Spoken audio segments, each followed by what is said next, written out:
మొదటి కొరింథీయులకు రండి. మొదటి కొరింథీయులకు రాసిన పత్రిక 7వ అధ్యాయం.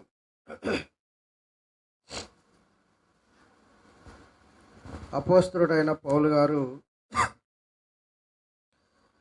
మొదటి కొరింథీ పట్టణానికి రాసిన పత్రిక 7వ అధ్యాయము 29వ వచనం నుండి చూద్దాం. ప్రియులారా, సహోదరులారా, నేను చెప్పినది ఏమనగా,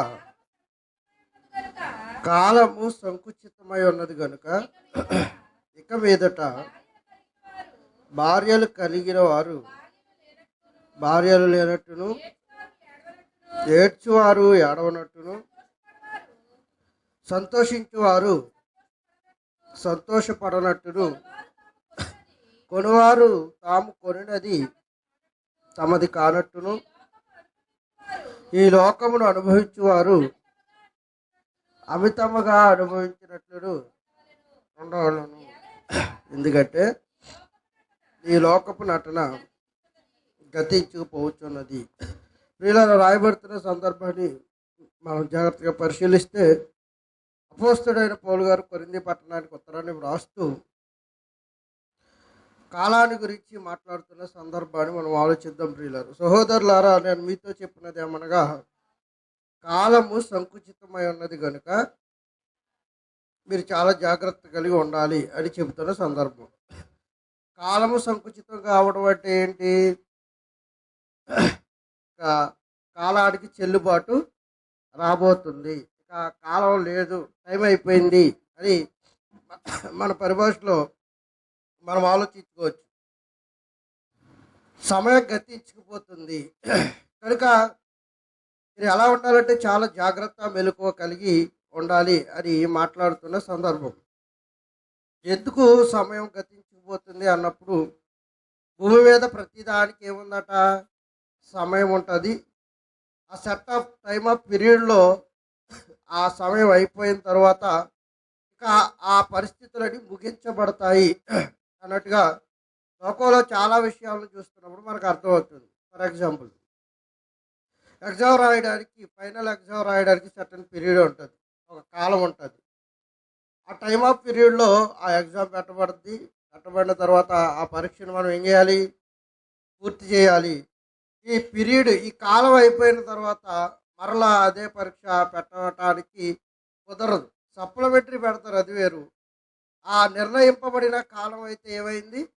అయిపోయింది. ఇలా మనం ఆలోచిస్తున్నప్పుడు భూమి మీద ప్రతి వస్తువుకి టైం ఉంటుంది. ఒకటి అండి మ్యానుఫ్యాక్చరింగ్ డేటు, మరొకటి ఎక్స్పైరీ డేట్. సృజించబడిన కాలము, అంతమయ్యే కాలం. ఎప్పటి వరకు, ఎప్పుడు తయారు చేయబడింది, ఎప్పుడు ముగించబడుతుంది. ఇలా ప్రతిదానికి ఏముంది? టైం ఉంది. మానవ జీవితానికి కూడా ఏముంది? ఎప్పుడు పుట్టాలో సమయాన్ని ఇచ్చాడు, ఎప్పుడు చనిపోవాలో కూడా మనకు సంబంధించిన కాలాన్ని ఆయన తన వేద గ్రంథంలో లిఖించుకున్నాడు. ఇలా భూమి మీద ఉన్న ప్రతిదానికి ఏముంది అంటే సమయం ఉంది. ఈ సమయాన్ని చాలా సంకుచితంగా ఉంది అంటున్నాడు. ఈ మాటని ఎన్ని సంవత్సరాలు అవుతుందో తెలుసా ప్రియులారా? సుమారుగా 2025 సంవత్సరాలు అవుతుంది. మొదటి 20-30 శతాబ్దాల్లో రాయబడిన గ్రంథాలు కనుక సుమారుగా 2000 సంవత్సరాల క్రితం అప్పటికే కాలం అయిపోతుందట, అప్పటికే కాలం గతించుకుపోతుందట, అప్పటికే సమయం ముగించుకుపోతుందట. మరి అప్పటికే సమయం గతించుకుపోయి ముగించుకుపోయి అయిపోతే ఇప్పటికి ఈ 2000 సంవత్సరాలు గడిచిన తర్వాత ఇప్పటికి ఏమవ్వాలి? ఇక అది ముగించే సమయానికి వచ్చేసి ఉండాలి. కనుక మనం కూడా ఏమైనా చదువుకుంటున్నాం అంటే కాలము సంకుచితంగా ఉంది అని చదువుకుంటున్నాం.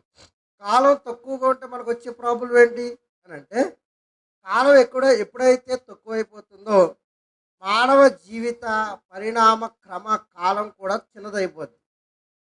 కాలం ఎప్పుడైతే తక్కువగా ఉంటుందో మనం జీవించే జీవిత కాలం కూడా ఏమైపోతుంది? తక్కువైపోతుంది. ఎందుకంటే ప్రతిదానికి కాలం ఉన్నప్పుడు, ఎండాకాలం దానికి ఒక సర్టెన్ పీరియడ్, 3 నెలలు 4 నెలలు. వర్షాకాలం దానికి ఒక సర్టెన్ పీరియడ్ ఉంది. శీతాకాలం దానికి ఒక సర్టెన్ పీరియడ్ ఉంది. అలాగే ప్రకృతికి కూడా కాలం ఉంది. ఈ ప్రకృతి ఎక్స్పైర్ అయిపోవడానికి కూడా ఒక సమయం ఉంది. అంటే ప్రారంభించిన దేవుడే దీన్ని ఎక్స్పైరీ చేయడానికి సమయాన్ని కూడా సిద్ధపాటు చేసి ఉంచాడు. ప్రకృతి ఆల్రెడీ ఎక్స్పైర్లో ఉందనుకోండి, మనం కూడా ఎక్స్పైరీ కాలానికి చాలా దగ్గరలో ఉన్నామని అర్థమైపోతుంది. ప్రకృతి అనగానే మన చుట్టూ ఉన్న చెట్టు, నీరు, గాలి అని మనం అనుభవిస్తున్న ప్రకృతి, సూర్యుడు, చంద్రుడు, నక్షత్రాలు, గ్రహాలు, గ్రహశాఖలాలు ఇవన్నీ కూడా ఈ కాలానికి ఎక్స్పైరీ డేట్ ఎప్పుడైతే ఆరంభం అవుద్దో మానవ జీవితం కూడా అంతమైపోయే దశ ఆరంభం అవుద్ది. సూర్యుడు లేడనుకోండి, మనం ఉండి ప్రయోజనం ఏంటి? మనం కూడా కొంతకాలానికి పోతాం. చంద్రుడు లేననుకోండి, చంద్రుడి గురుత్వాకర్షణ శక్తి వల్ల అలలు వస్తాయట ఎక్కడ? సముద్రాల్లో. వాస్తవానికి ఆటుపోట్లు అంటూ ఉంటారు, కానీ చంద్రుడు ఆకర్షిస్తాడట వాటిని. ఆ నీటిని చంద్రుడు ఆకర్షించడం వల్ల, గురుత్వాకర్షణ వల్ల, గ్రావిటీ పవర్ వల్ల ఈ నీరు సముద్రం వైపు చంద్రుడి వైపు ఎగరటానికి ఉరకలు ఉరకలు వేస్తూ ఉంటుందట అది. కనుక ఈ చంద్రుడు లేడనుకోండి, ఋతువులు రాలేదనుకోండి, వర్షాలు పడలేదనుకోండి, నీరు ఉండదు. నీరు లేదనుకోండి, ఆటోమేటిక్గా కరువు తాండవం చేస్తుంది. కరువు తాండవం చేస్తే మనం తినడానికి మట్టి తిరిగి ఎన్ని రోజులు బ్రతుకుతామండి? కొంతకాలానికి మనం కూడా పోతాం. అంటే కాలం, ప్రకృతి కాలం ఎక్స్పైర్ అయిపోతే, ప్రకృతికి కాలం తీరిపోతే నీకు కూడా ఏం తీరిపోతుంది? కాలం తీరిపోతుంది. ఈ కాలాన్ని గురించే పౌలు గారు వారికి జ్ఞాపకం చేస్తున్నాడు. కాలము సంకుచితమై ఉన్నది, మీరేం చేయండి? జాగ్రత్త కలిగి ఉండండి. సంకుచితం అంటే ఏంటది? చిన్నది, ముడుచుకుపోవడాన్ని సంకుచితం అంటారు. అలా ఓపెన్ అవడాన్ని వ్యాకోచించడం అంటారు. గుండె సంకోచ వ్యాకోచాలు చెందుతుంది. లబ్ధబ్ అంటాం కదా, ఇన్స్పిరేషన్ ఎక్స్పిరేషన్ ఏదో అంటారు దాన్ని. అది సంకోచించడం, వ్యాకోచించడం. కాలం ఏమైపోతుందంట? విస్తారంగా లేదట, సంకుచితం అయిపోతుంది. అంటే ఇలా ముడుచుకుంటున్నప్పుడు ఎలాగా మన పరిణామం తగ్గిపోతుందో, చెయ్యి పరిమాణం తగ్గిపోతుందో, అలా కాలం కూడా ఏమైపోతుందట? సంకుచితం అయిపోతుంది, చిన్నదిగా అయిపోతుంది. ఈ చిన్నదైపోయిన కాలంలో వేటికి కాలం గడిచిపోతుందని మనం ఆలోచిస్తున్నప్పుడు మహనీయుడైన యేసుక్రీస్తు వారు భూమి మీద ఉన్నప్పుడు కొన్ని విషయాలను ఆయన ప్రస్తావించడం జరిగింది. ఆ విషయాల్లో మార్కు సువార్త 13వ అధ్యాయం కొన్ని విషయాలు పరిశీలించే వరకు ఉందాం ప్రియులారా. మార్కు సువార్త 13వ అధ్యాయము 3వ వచనం చూద్దామండి.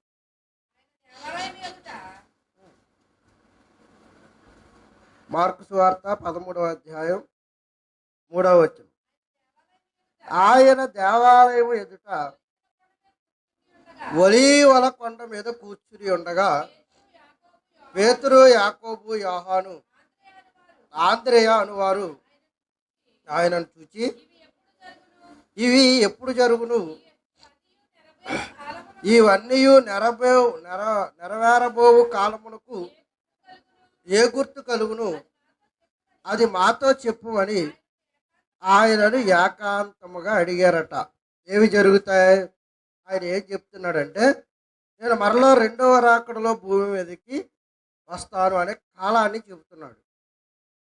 నేను మరలా రెండవ రాకడలో భూమి మీదకి వస్తాను, నేను రాబోయే కాలానికి ఈ రాతి మీద రాయి ఒకటైనను ఉండదు, ఉండకపోగా ఈ గొప్ప కట్టడాలన్నీ పడద్రోయబడతాయి అని చెప్పి కొన్ని గుర్తులు చెబుతున్నాడు.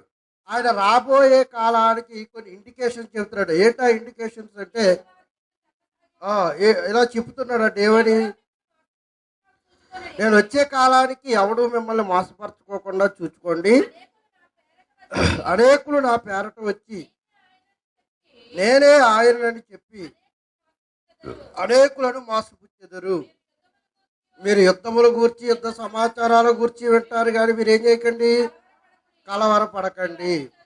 ఇవన్నీ జరగాలి, కానీ అంతము వెంటనే రాదు అని చెప్పి అక్కడక్కడ జనం మీదకి జనం లేస్తారు, రాజ్యం మీదకి రాజ్యం లేస్తుంది, అక్కడక్కడ భూకంపాలు కలుగుతాయి, అక్కడక్కడ కరువులు వస్తాయి. ఇవి వేదనలకు ప్రారంభము. ఆల్రెడీ ఇవన్నీ మనం చూస్తున్నవే అండి. నేపాల్ లాంటి దేశంలో కరువు ఆరంభమైంది, శ్రీలంక లాంటి దేశాల్లో కరువులు ఆరంభమయ్యాయి. మనం ఎప్పుడు వార్తలు ఎక్కువగా వింటే మీకు ఈ విషయాలన్నీ అర్థమవుతాయి. కానీ అక్కడక్కడ భూకంపాలు, జపాన్, టర్కీ లాంటి ప్రాంతాల్లో భయంకరమైన భూకంపాలు కలుగుతున్నాయి. జనం మీదకి జనం, ఇజ్రాయెల్ మీదకి గాజా, గాజా మీదకి ఇజ్రాయెల్, రష్యా మీదకి చైనా, చైనా మీదకి రష్యా, ఇండియా మీదకి పాకిస్తాను, పాకిస్తాన్ మీదకి ఇండియా. అక్కడక్కడ యుద్ధ సమాచారాలు కూడా జరుగుతున్నాయి. అంటే కాలం ఏమైపోతుందని మీకు అర్థమైపోతుంది ఇవన్నీ చూస్తుంటే. సంకుచితం అయిపోతుంది. దేనికి కాలం సంకుచితం అయిపోతుందో పేతురు గారు రాసిన మొదటి పత్రిక, క్షమించండి, 2వ పేతురు 3వ అధ్యాయం, పేతురు గారు రాసిన 2వ పత్రిక 3వ అధ్యాయం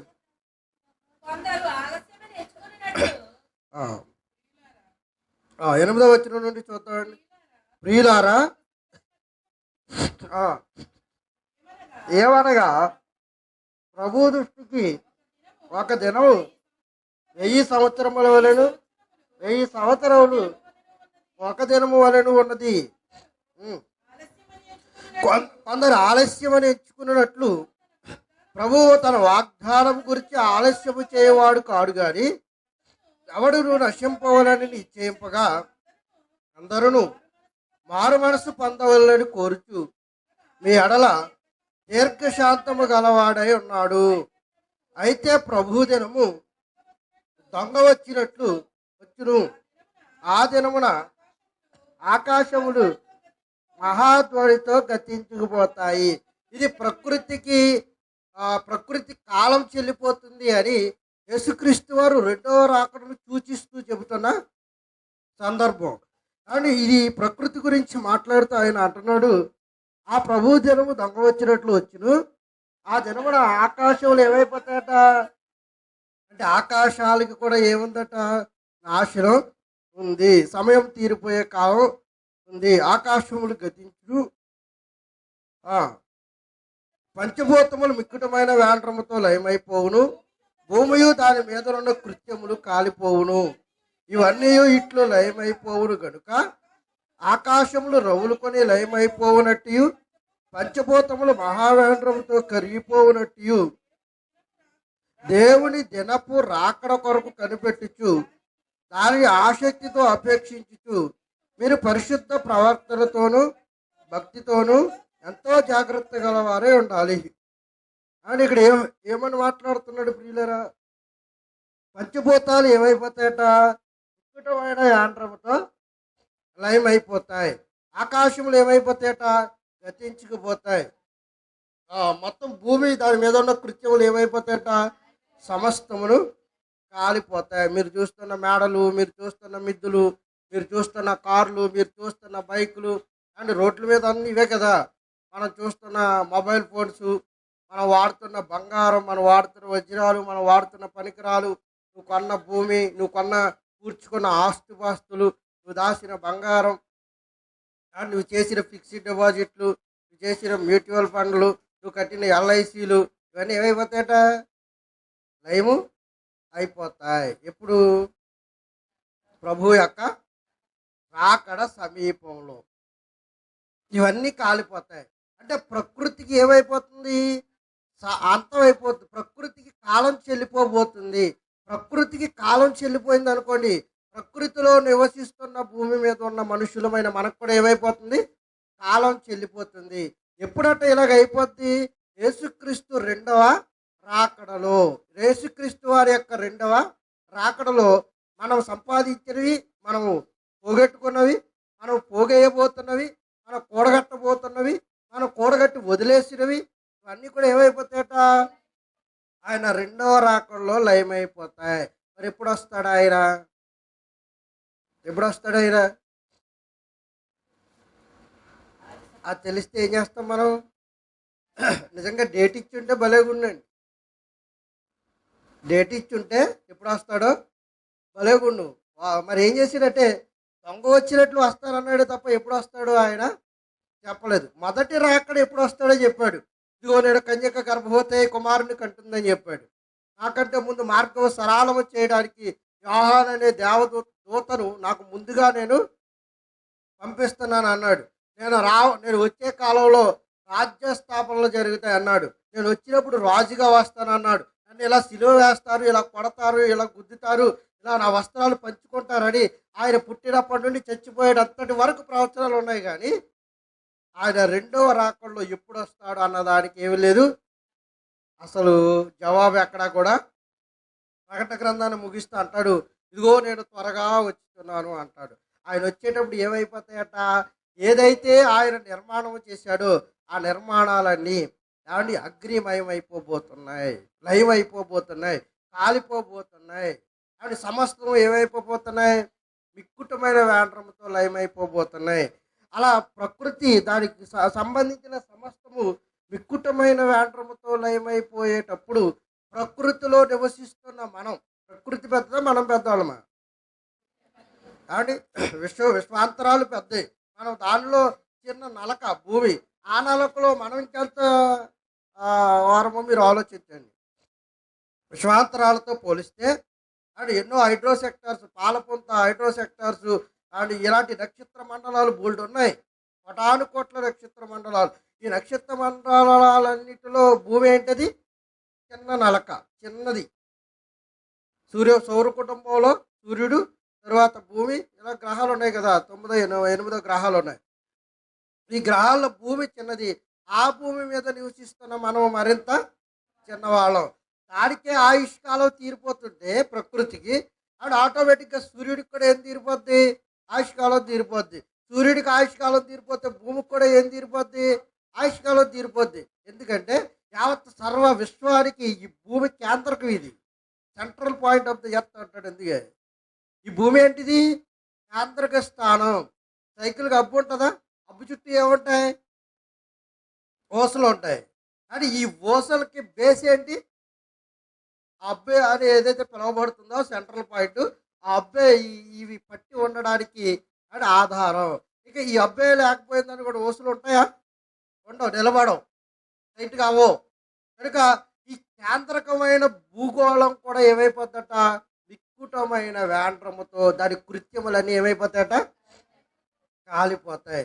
భూమి కాలిపోతే మనం ఉంటామా, మనం కట్టిన ఎల్ఐసి ఉంటుందా, మనం కట్టిన ఫిక్స్డ్ డిపాజిట్ ఉంటుందా, మరి ఏముంటాయి, నువ్వు సంపాదించిన కారు ఉంటుందా, మీ అన్నదమ్ములు ఉంటారా, ఇందుకే నువ్వు ఉంటావేంటి, ఎవరు కూడా భూమి మీద ఉండము. అందుకే భూమి మీద మనిషిని ఏమని చెప్పాడంటే, నాయన ప్రకృతి కాలం అయిపోతుంది, సంకుచితం అయిపోయింది, నేను వచ్చే కాలానికి సమస్తము కాలిపోద్దని చెప్పిన తర్వాత, అవి కాలిపోయాయంటే ఖచ్చితంగా అందులో నివసిస్తున్న మనుషులమైన మన ఆయుష్కాలం ఎంతండి, ఎంతండి, మన ఆయుష్కాలం ఎంత ప్రియుల, బాగా చిన్నది. అంటే ఈ ఆయుష్కాలానికి కూడా ఏముంది, గతింపు ఉంది. ఎప్పుడు గతింపు అయిపోద్ది, ప్రారంభంలో ఎన్ని సంవత్సరాలు ఇచ్చాడు మనకి, మెతుషాల బైబిల్ గ్రంథంలో ఎక్కువ సంవత్సరాలు బ్రతికినాడు, 969 సంవత్సరాలు బ్రతికాడు. 969 సంవత్సరాలు. ఎవరు, మెతుషాల. ఏదో కొత్తగా పెళ్ళయింది అంటే కాళ్ళ మీద అడిపోగానే 1000 ఏళ్ళు 100 ఏళ్ళు వర్ధిల్లు నాయన అని నువ్వు అంటావు. కానీ వాడు 100 ఏళ్ళు బ్రతకడానికి అవకాశాలు ఉండకపోవచ్చు. కానీ ప్రారంభంలో ఆదాము అవ్వాలకు పెళ్లి చేసి ఆయన 100 ఏళ్ళు కాదు 1000 ఏళ్ళు వర్ధిల్లు నాయన అన్నాడు. ఎన్ని సంవత్సరాలు, 100 పదులు. కానీ 1000 ఏళ్ళు వర్ధిల్లు నాయన అన్నాడు. నువ్వు ఆశీర్వదించినట్టు కాదు సుమా, అలాగ వర్ధిల్లమని గాలిచ్చాడు, నీరిచ్చాడు, వేడిచ్చాడు, వెలుతురిచ్చాడు, పళ్ళు ఇచ్చాడు, పలహారాలు ఇచ్చాడు, భూమికి పండే గుణాన్ని పెట్టి 1000 ఏళ్ళు నువ్వు వర్ధిల్లాలి నాయన అన్నాడు. 1000 ఏళ్ళు వర్ధిల్లాలి నాయన అన్నాడు. ఈ 1000 ఏళ్ళు వర్ధిల్లాలన్న ఆశీర్వాదం ఆశీర్వదించిన అనతి కాలంలోనే ఈ 1000 ఏళ్ల సంవత్సర జీవితం, ఈ 1000 ఏళ్ళు కాస్త 100లోకి వచ్చేసింది ప్రియులారా. అంటే అంటే ఏమైపోతుంది, మానవ ఆయుష్కాలం తగ్గిపోతుంది. ఈ 100లోకి వచ్చేసి ఆయుష్కాలం ఏమైనా స్టాండర్డ్గా ఉందంటే, మరలా నావాహు కాలానికి వచ్చేసరికి భూమి మీద సమస్త మానవాళి ఏమయ్యారట, చెడిపోయారు. బలత్కారము చేత ఏమయ్యారు, భూమి నిండిపోయింది. నిండిపోయినప్పుడు ఆయన తీసుకున్న నిర్ణయం ఏంటో తెలుసా ప్రియులరా, 1000 సంవత్సరాలు ఉన్నందుకే ఇంత భయంకరమైన భూమి మీద అఘాయిత్యాలు, ఆక్రోశాలు పెరిగిపోతుంటే ఇక వీడు ఆయుష్కాలాన్ని ఎక్కువ కాలం ఉంచకూడదని ఆ ఆయుష్కాలాన్ని 120 సంవత్సరాలకి దింపాడు. మనందరికీ తెలుసు. అందులో కాస్త రంపగా ఉంది కనుక అది ఇంకా గొప్పగా ఉండేది పాఠం. కానీ 120 సంవత్సరాలకి దిగిపోయింది. ఈ 120 సంవత్సరాలు ఆయన నికరంగా ఉంది. అప్పుడైనా మనిషి మారాడా అంటే ఎప్పుడు మారతాడు మనిషి? ఎప్పుడు ఆయన బాకానాదం ఊది ఆయన గొంతు చించుకుని అరవడమే తప్ప మనిషిలో మార్పు ఎప్పటికీ రాదు. అయినా ఆయన చెప్పాల్సిన బాధ్యత ఆయన మీద ఉంది కనుక ఖచ్చితంగా చెప్పి తీరాలి. ఎందుకంటే తన కొరకు బ్రతికే పిల్లలు ఉన్నారు. తినని మూర్ఖులు ఎలా ఉన్నారో, పట్టించుకునని మూర్ఖులు ఎలా ఉన్నారో, పట్టించుకుని దేవుడు అంటే భయంతో బ్రతికే, భక్తితో బ్రతికే పిల్లలు ఇంకా భూమి మీద ఉన్నారు. వాళ్ళ మార్పు కొరకు, వాళ్ళ వాళ్ళ ఆదరణ కొరకు, వాళ్ళ రక్షణ కొరకు ఈ మాటలు చెప్పబడాలి. వినని వారి కొరకు కాదు ఈ మాటలు. విని రక్షింపబడే వారి జాబితా ఇంకా ఉంది. సహదాసుల లెక్క ఇంకా ఉంది. ఈ సహదాసుల లెక్క పూర్తయ్యేటంతటి వరకు ఆయన వాక్యం వినబడుతూనే ఉండాలి. కనుక అని చెప్పించాడు. 120 సంవత్సరాల స్వార్థ ప్రకటన నోవాహు గారి చేత మారినవాడు ఒకడు కూడా లేడు. రైట్. అయితే మళ్ళీ ఏం చేసినట్టే దేవుడు మరలా భూమి మీద ఆయుష్కాలాన్ని తగ్గించుకుంటూ వచ్చేసాడు. వేల సంవత్సరాల నుంచి వందలకి, వందల నుంచి పదుల సంవత్సరాలకి ఆయుష్కాలం తగ్గిపోయింది. ఎంతంటే మీరు ఇంతలో కనబడి అంతలో మాయమయ్యే ఆవిరి వంటి వారు అన్నంతగా కాక దావీదు కాలానికి 60-70 సంవత్సరాల ఆయుష్ కాలాన్ని మరలా ఇచ్చాడు. ఈ 60-70 ఆయుష్ కాలంలో నా పిల్లలు ఇప్పుడైనా నా గురించి ఏం చేస్తారు? ఆలోచిస్తారు. వారికి ఇది శాశ్వతం కాదని తెలుసుకుంటారు. ఇక్కడ స్థిర నివాసం ఉండవని తెలుసుకుంటారు. ఇక్కడ మనకి ఏది కూడా పట్టుకుని కూడగట్టి పోయేది ఏది ఉండదని తెలుసుకుంటారు. తన జీవిత కాలంలో, నేనిచ్చిన ఆయుష్ కాలంలో నా పిల్లలు నాకు సమయాన్ని ఇచ్చి వారి జీవితాలను, వారి ఆత్మీయ స్థితిని మార్చుకుంటారు. వారి జీవితాలు మార్చుకుంటారు. నేను విధించిన ఏ నరకం ఏదైతే ఉందో ఆ నరకాగ్ని శిక్షను ఇక్కడ తప్పించుకుంటారని మరలా క్షమాగుణం కలిగిన వాడు కనుక, దయాదాక్షిణ్యపూర్ణుడు కనుక 60-70 సంవత్సరాల జీవిత కాలాన్ని ఇచ్చాడు. ఇచ్చాడు ఇవ్వలేదా? ఇచ్చాడు. ఈ 60-70 సంవత్సరాల ఈ జీవిత కాలంలో కూడా మనిషి దేవుడి వద్దకు వచ్చాడా అంటే, వచ్చిన వాడు దేవుడిని ఆరాధించలేనప్పుడు ఆయన తీసుకున్న నిర్ణయం ఏంటంటే, ఇక భూమి మీద వీళ్ళ ఆయుష్ కాలాన్ని ఇంతలో కనబడి అంతలో మాయమయ్యే ఆవిరిగా దాన్ని చేసేద్దామన్న నిర్ణయానికి వచ్చేసాడు. ప్రియులారా, ఇలా దేవుడు ప్రకృతికి ఇచ్చిన ఆయుష్ కాలము కుచించుకుపోతుంది. మనుషులకి ఇచ్చిన ఆయుష్ కాలం కూడా ఏమైపోతుంది? కుచించుకుపోతుంది. అంటే సంకుచితం అయిపోతుంది, తగ్గిపోతుంది. మరి మనుషులు ఏమనుకుంటున్నారంటే, ప్రకృతికి ఇవ్వబడిన ఆయుష్ కాలం తగ్గిపోతుంది కనుక అంగారగ్రహం మీదకి వెళ్ళిపోదాం, బుధగ్రహం మీదకి వెళ్ళిపోదాం, శుక్రుడి మీద నివాసం చేయడానికి వెళ్ళిపోదాం. ఆకాశ మండలముడికి ఎక్కినను నీవు నేను అక్కడి నుంచి ఏం చేస్తానన్నాడు? మెడ పట్టుకుని గెంటేస్తాను అన్నాడు. అంటే ఆయన లేనిది ఎక్కడ ఉందండి? అంగారకుడి మీదకి వెళ్తే అక్కడ ఉండడు ఆయన, బుధుడి మీదకి వెళ్తే ఇక్కడ ఉండడు ఆయన. దేవుడు లేని స్థలం ఎక్కడుంది? కలిగించిన వాడు ఆయన, సర్వాంతర్యామి ఆయన. సర్వాంతర్యామి అంటే సర్వంలో ఉన్నవాడు ఆయన. అది అంటాడు, నువ్వు ఆకాశ మండలంకి ఎక్కిపోయినాను, అక్కడ నుంచి నిన్ను మెడ పట్టుకుని నేను ఏం చేస్తాను? గెంటేస్తాను అన్నాడు. అలాగ అన్న తర్వాత కూడా వెళ్తున్నారండి పనికిమాలోళ్ళు. అలాగ అన్నకు కూడా ఏం చేస్తున్నారు? విమానాలు వేసుకుని చంద్రుడి మీద ప్లాట్లు అమ్ముతాం, అంగారకుడి మీద ప్లాట్లు అమ్ముతారు. అమ్ముతుంటే కొనుక్కునే దౌర్భాగ్యులు ఉన్నారు. ఇది కాస్త పక్కన పెడితే ఈ ఆయుష్కాలం ప్రకృతికి తీరిపోతుంది. అందుకే గాలి ఒకప్పుడులా లేదు. ఏమైపోయింది? కాలుష్యం అయిపోయింది. అంటే ఆయుష్కాలం తగ్గిపోయింది గాలికి. ఢిల్లీ ప్రాంతంలో దీపావళి అయిన తర్వాత ఢిల్లీ ప్రాంతంలో ఆక్సిజన్ పీల్చుకోవడానికి చాలా ఇబ్బందులు పడ్డారండి. చాలా ఇబ్బందులు పడ్డారు. పొగ మంచి ఆవరించింది. అంటే భయంకరమైన కార్బన్ మోనాక్సైడ్ అంతా ఆ మంచు చుట్టూ ఆవరించింది. ఊపిరి లాక్కోవడానికి చాలా ప్రయాస పడ్డారు. అని అప్పుడు కొంతకాలానికి ఏమవుద్దంటే, ఇదివరకు నీళ్ళు అమ్ముకుని బతుకుతావారు అంటే చాలా ఆశ్చర్యంగా చూసేవారు. ఏం చేస్తున్నారు అంటే, ఏ నీళ్ళు అమ్ముకుని బతికేస్తారు అంటే ఇదివరకు ఏం చేసేవారంటే చాలా ఆశ్చర్యంగా చూశారు. ఇప్పుడు నీళ్లు కొనుక్కునే తాగుతున్నాం. మరి కొంతకాలానికి ఏం చేస్తారంటే గాలి కూడా అమ్మేసే పరిస్థితులు సమాజంలోనికి రాబోతున్నాయి. ఇంకా ఇంత 1/2 లీటర్ బాటిల్ గాలి 50 రూపాయలకి అమ్మేసిన మీరు ఆశ్చర్య పోవక్కర్లేదు. ఫ్రీగా పీల్చేసుకుంటారు కదా. దేవుడి మాట విన్నప్పుడు ఇలా పీల్చుకునేవాడిక. వింటే ఏంటి? ఆశీర్వాదాలు ఫ్రీ, గాలి ఫ్రీ. వినకపోతే ఏంటి? ఆక్సిజన్ మాస్క్ వేసేయాల్సిందే. ఒక బండ నీకు తగిలించాడంటే సుమారుగా ఎంతది? 1000 నుంచి 3000 రూపాయలు వసూలు చేస్తాడు హాస్పిటల్ కదా. ఇక్కడ ఫ్రీగా ఇచ్చిన గాలికి బండ మనకి ఏమన్నా ట్యాక్స్ కట్టమన్నాడు ఏంటి? ఫ్రీ. అక్కడైతే 3000 4000 కట్టాలి. ఆక్సిజన్ బండ్ లేకపోతే మనోడి పని ఏమైపోద్ది? అవుట్ అయిపోద్ది. కనుక ఆక్సిజన్ బాటిల్ కొనుక్కోవాలి. ఇప్పుడు అమ్మేస్తున్నారు ఆల్రెడీ. ఇక కొంతకాలానికి వాటర్ ప్యాకెట్లు అమ్మేసినట్టుగా ప్యూరిఫైడ్ గాలి కూడా అమ్మేస్తారు. కనుక గాలి యొక్క కాలం ఏమైపోతుంది? చెల్లుబాటు అయిపోతుంది. అలాగే నీటి కాలుష్యం పెరిగిపోయింది, వాతావరణ కాలుష్యం పెరిగిపోయింది. వీటన్నిటి పెరిగిపోయిన ఈ కాలుష్యాలన్నిటినీ అని కాలుష్య రహితం చేసేద్దాం అనుకుంటున్నారు. మంచిదే, ఆలోచన మంచిదే. చెట్లు నాటే చోట నాటుతున్నారు, నరుకుతున్న చోట నరుకుతున్నారు. ఇక్కడ నరికి అక్కడ నాటితే ఎవరికి ఉపయోగం?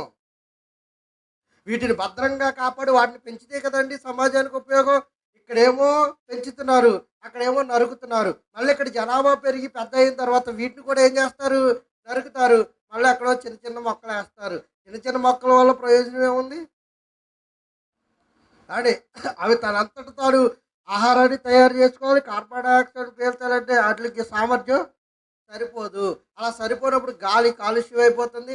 నీటిలో నానా రకాల చెత్తలు, ఫ్యాక్టరీలు, ఇవి అవి అవి మొత్తం కలుషితం అయిపోయింది. ఇలా కలుషితం అయిపోయినప్పుడు దీని కాలం ఏమైపోయిందంటే ప్రకృతి కాలం సంకుచితం అయిపోయినట్టుగా మనిషి కూడా కలుషితం అయిపోయాడు. మనిషి కాలాన్ని కూడా దేవుడు ఏం చేశాడు? సంకుచితం చేశాడు. మీరు ఇంతలో కనబడతారు. యాకోబు రాసిన పత్రిక చూద్దాం ఒకసారి, 5వ అధ్యాయం. ఆ మాట ఉండదు, చదవండి.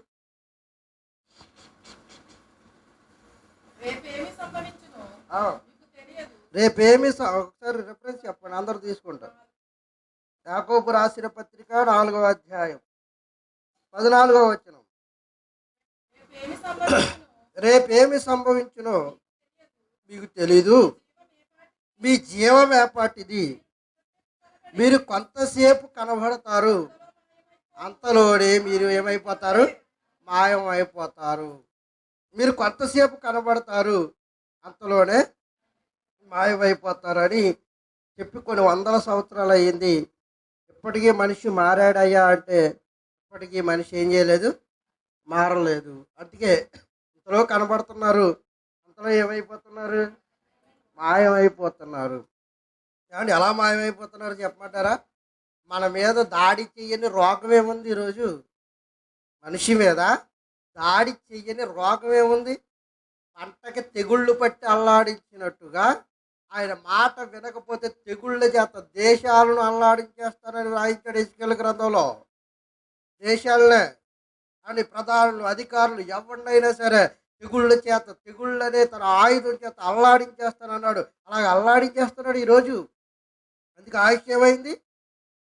ఇంతలో కనబడుతున్నారు, అంతలోనే మాయమైపోతున్నారు.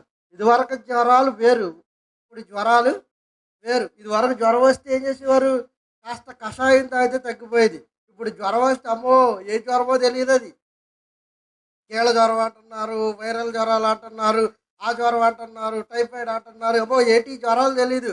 వస్తే మనిషిని అండి ఆ చపాతీ పిండిని గుద్ది గుద్ది గుద్ది గుద్ది పిప్పి పిప్పి పిప్పి చేసి మడత పెట్టి ఏదో చేస్తాం కదా, అలాగా మనిషిని ఏం చేస్తుంది? ముద్దు చేసి కూర్చోబెడుతుంది జ్వరం. కారణం ఏంటంటే దేవుడి మాట విన్నప్పుడు తెగుళ్ళు మన మీద రాజ్యవేళతాయి. పరో దేవుడి మాట విన్నప్పుడు పరో రాజ్యాన్ని తెగుళ్ళు చేత అల్లాడించాడు. ఎజెకియెలు గ్రంథంలో, ఎజెకియెలు కాలంలో వారు మాట విన్నప్పుడు తెగుళ్ళు అనే భయంకరమైన రోగాల చేత అని ప్రజానికాన్ని అంత అల్లాడించేసాడు. అయినా మారలేదు సమాజం. లాంటి భయంకరమైన రోగాలు పుడితే మారిందా? డయేరియా లాంటి భయంకరమైన రోగాలు ఈ ప్రపంచాన్ని అల్లాడించేసాయి. మారిందా సమాజం? మారలా. లక్షల లక్షలు కోట్లు కోట్లు చచ్చిపోయారండి, అయినా మారలేదు. అందుకే అన్నాడు, మానవ ఆయుష్కాలం ఇంతలో కనబడుతుంది, అంతలో మాయమైపోతుంది. ఈ జ్వరాల తీరేంటో మనకు అర్థం కావట్లా, ఈ మరణాల తీరేంటో మనకు అర్థం కావట్లా. ఎప్పుడో ముసలోళ్ళు అయ్యి 80, 90, 80, 120 సంవత్సరాలు వచ్చిన తర్వాత కానీ ఎవరికి సావు వచ్చేది కాదు. ఇప్పుడు సావు అంటేనా అమ్మో, ఎవరికి ఏ సమయాన్ని ఎప్పుడు వస్తుందో ఎవరికి తెలియదు. పడుకున్న వాళ్ళు పడుకున్నట్టుగానే ఉంటాం, ఎప్పుడు కాలిపోతామో తెలియదు. పడుకున్న వాళ్ళు పడుకున్నట్టుగానే ఉంటాం. ఈరోజు తెల్లారింది, రేపు మరలా తెల్లారద్దో లేదో తెలియదు. ఇలాంటి భయంకరమైన దుర్దినాల్లో మనం ఉన్నాం. భయంకరమైన దుర్దినాలు. ఒకప్పుడు హార్ట్ అటాక్లు అంటే ఎవరికి ఏమీ తెలిసేది కాదు. ఇప్పుడు హార్ట్ అటాక్ అంటే అది పెద్ద ప్రాబ్లం ఏమీ కాదన్నట్టు ఊరికనే వస్తున్నాయి, ఊరికనే చచ్చిపోతున్నారు. చూసారా, ఊరికనే వస్తున్నాయి, ఊరికనే హార్ట్ అటాక్ వచ్చి చచ్చిపోతున్నారు. డైలీ జిమ్ చేసేవాడు, డైలీ 5 కిలోమీటర్లు పరిగెట్టేవాడికి కూడా హార్ట్ అటాక్ వస్తే ఇంక ఏం చేస్తే హార్ట్ అటాక్ ఆగుతాయి? వాడు ఏం చేస్తే, వాడు పని తినేసి శుభ్రంగా పడుకుంటున్నాడు, వీడికి పని లేదు పాట లేదు, వీడికి హార్ట్ అటాక్ వచ్చిందంటే అది వేరు. డైలీ తన శరీరాన్ని కరిగించి ఒంటిలో కొవ్వు పదార్థాలు ఏమీ లేకుండా, బ్యాడ్ కొలెస్ట్రాల్ కానీ గుడ్ కొలెస్ట్రాల్ కానీ ఏమీ నిల్వ లేకోకుండా దాన్ని అప్పటికప్పుడు తీసివేసుకుని జిమ్ చేసి ఒక 5 కిలోమీటర్లు పరిగెట్టే ఆడు ఒక అథ్లెటిక్కే ఆ, గుండె జబ్బులు వస్తే మరి ఎవడండి ఈ గుండె జబ్బుల నుంచి కాపాడుతాడు మనల్ని? కానీ మొలకెత్తిన విత్తనాలు తింటే బ్రతుకుతామా, ఆయుర్వేద వైద్యాన్ని పాటిస్తే బ్రతుకుతామా, లేక జిమ్ చేస్తే బ్రతుకుతామా, మన కండలు కరిగించుకుంటే బ్రతుకుతామా? దేవుడు అవకాశం ఇవ్వనంత కాలం మానవ మనుగడ నీటి మీద తేలే బుడగ లాంటిదే. అయినా మనిషి దేవుడికి వంగటం లేదు. చూసారా, వంగుతున్నాడా? వంగుతున్నాడా చెప్పండి ప్రియులారు. ఇలా ఇలా చస్తున్నా వంగటంలా. దాని క్యాన్సర్ లాంటి భయంకరమైన రోగాలు మనుషుల మీద దాడి చేసి శరీరాన్ని అంతా పిండి పిండి చేసి పడేస్తున్నా మనిషికి భయం లేదు.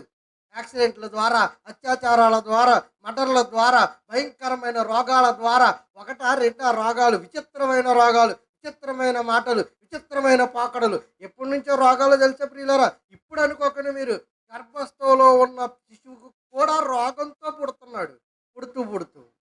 ఏంటండి ఈ దారుణాలు? మరి ఎప్పుడండి మనుషులు మారుతారు? లోపల గర్భస్థంలో ఉన్న పిండానికే రోగమా? వాడికే కిడ్నీలు సరిగ్గా ఉండటం లేదు, పిండంలో ఉండగానే లివర్ సరిగ్గా ఉండటం లేదు, పిండంలో ఉండగానే కాళ్ళు అవయవాలు సరిగ్గా ఎదగటం లేదు. బయటకు వచ్చిన తర్వాత వాడికి ఆపరేషన్ అంటున్నారు. ఏట పిండాడిగా?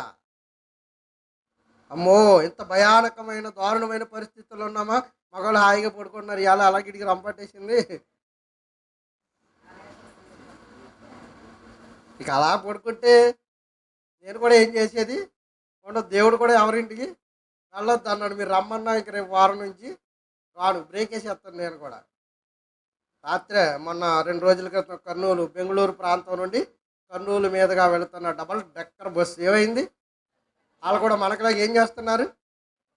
సీట్ల మీద పైగా. ఇక మన తెల్లారగలు ఎగిద్దాంలే అంటే శుభ్రంగా ప్రశాంతంగా పడుకోవచ్చులే, డ్రైవర్ ఇళ్ళు చూసుకుంటారు అని ప్రశాంతంగా ప్రయాణం ఆరంభించారు పాపం ప్రియులారు. ప్రశాంతమైన ప్రయాణం. నిద్ర లేవకుండానే సుమారుగా 20 నుంచి 21 మంది అని తమ ప్రాణాలు అందులోనే మాడి మసి అయిపోయి ఎప్పుడు చచ్చిపోతామో తెలియదు. అయినా మనం మారం. అయినా మనం ఏం చేయం? మారం. వస్తాం, చెబుతాం, అమ్మ ఇలా ఉండకంటారా బాబు అంటాం, అయినా వచ్చి అదే పని చేస్తాం. అయినా మనం ఏం చేయం? మారం. దీని మీద ఒక 4 డైలాగులు చెప్పుకుందామా? పాటలు పాడినా మనం ఏం చేయం? మారం. ఇంకా వాక్యం చదువుతున్నా ఏం చేయం? మనం మారం. కానీ పాట స్తుతి ఆరాధన చేస్తున్నా మనం ఏం చేయం? మారం. 7 ప్రార్థనలు చేస్తున్నా మనం ఏం చేయం? మారం. 8 ప్రార్థనలు చేసినా మారం. 34 చేసినా మారం. జీవితాంతం చేస్తూనే ఉన్నా మరి ఎప్పుడు మారుతాం? అందుకే వీళ్ళకి మారని తెలిసే ఇంతలో కనబడతారు, అంతలో ఆవిరి చేసి పడేస్తానంట. ఇంతలో కనబడతారు, అంతలో ఆవిరి చేసి పడేస్తాను. అరే టీ అట్టమంటాడు, టీ తాగడానికి ఇక్కడ లేవడు. పొడి మాసం తెచ్చుకుంటాడు, ఇవి రాత్రి వండు పొద్దుటే వండుతానులే అంటది. పొద్దుటే కూర ఫ్రిడ్జ్లోనే ఉంటుంది, మనోడు లేవడు.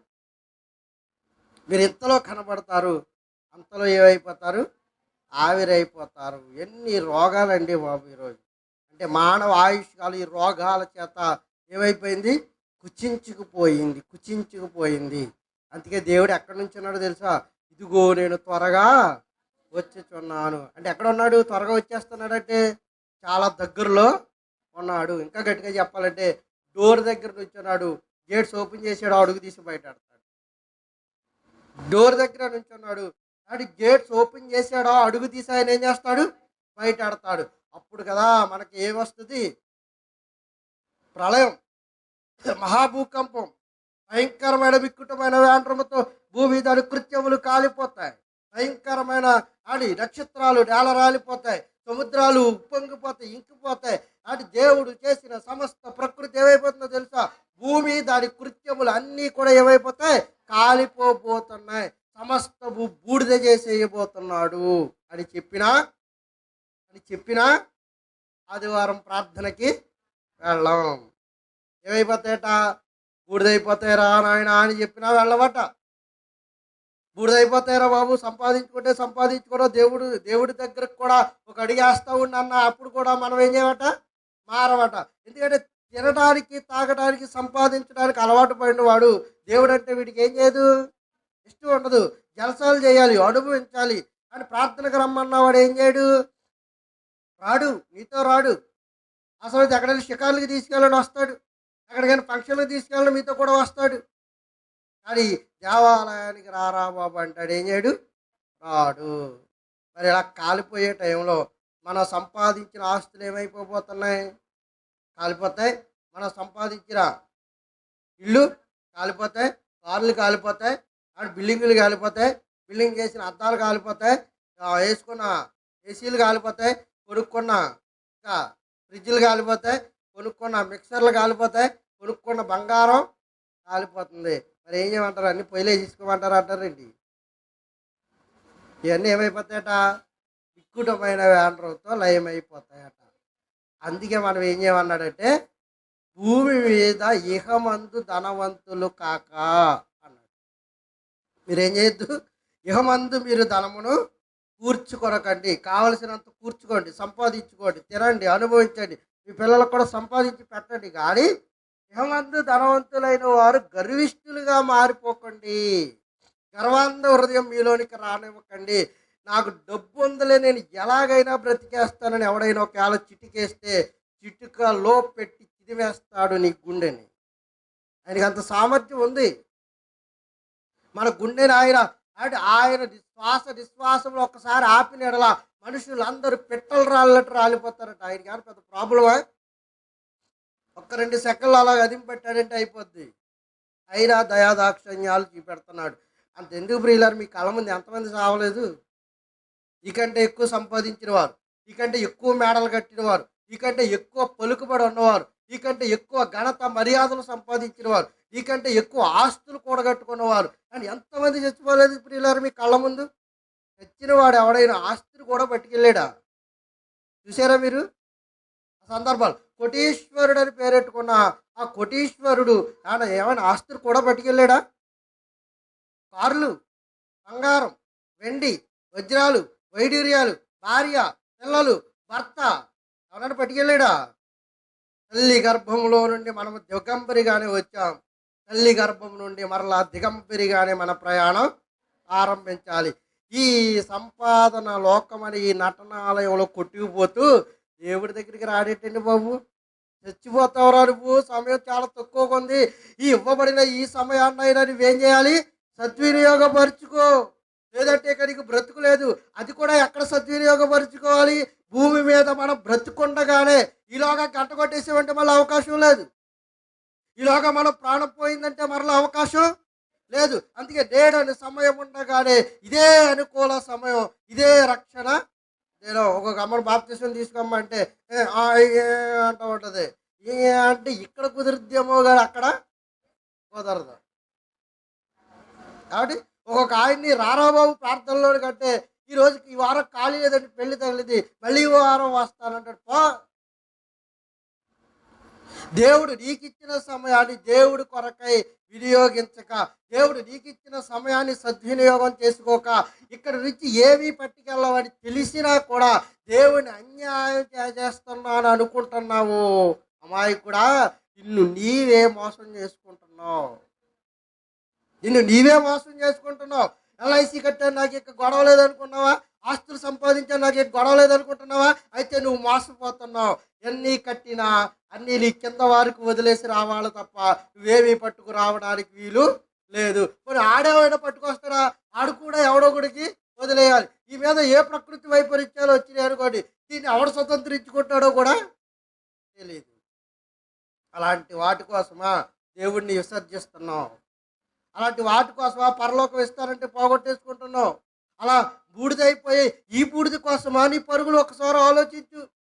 నీ కళ్ళ ముందు చచ్చిన వాడు ఏమీ పట్టుకెళ్ళలేదని ఆలోచిస్తున్నప్పుడు నువ్వు ఏమీ పట్టుకెళ్ళావు అన్న ఆలోచన నీకు రావటం లేదా? నీ కళ్ళ ముందు సంపాదించిన ఆస్తులు ఇక్కడే ఉన్నాయని ఆలోచిస్తున్నప్పుడు నువ్వు సంపాదించిన ఆస్తిపాస్తులు ఇక్కడే వదిలేస్తామన్న ఆలోచన రావటం లేదా? అయితే ఒంటరిగా వచ్చిన మనం ఒంటరిగా వెళ్ళిపోవాలన్న ఆలోచన వస్తున్నప్పుడు ఒంటరిగా వెళ్ళిపోతూ వెళ్ళిపోతూ ఏమి పట్టుకెళ్తున్నావు దేవుడి దగ్గరికి అని ఆలోచించువా? మరి అలా చచ్చిపోతావా? ఒకడంట